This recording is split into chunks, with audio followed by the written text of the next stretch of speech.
I love you madam. তোমার সাহস তো কম না, তুমি আমাকে প্রপোজ করো। নাম কি? টনি মন্ডল, কি করা হয়? সাব ইন্সপেক্টর, সাহেবনগর থানা। স্যালারি 37,500। ঘুষ টুস খাও নাকি? না না ম্যাডাম, কিন্তু বিশ্বাস করেন ম্যাডাম, আপনাকে আমি অনেক ভালোবাসি। এই স্যালারিতে আপনাকে আমি অনেক খুশি রাখবো। অনেক হয়েছে, আর নাটক করতে হবে না। কোথায় যাওয়া হবে? আরে তুমি বলে তুমি ভুলে গেছো, আজকে তো তোমার ফ্ল্যাট দেখতে যাওয়ার কথা। ও, দেখো আমি কত বোকা, আমি নিজে বলে আমি নিজেই ভুলে গেছি। চলো।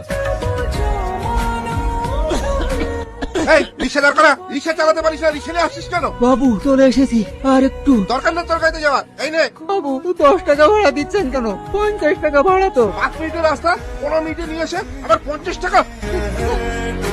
ওই দাঁড়াও, ওনাকে মারছিস কেন? বাবু উনার কাছে ভাড়া দিয়েছিলাম বলে।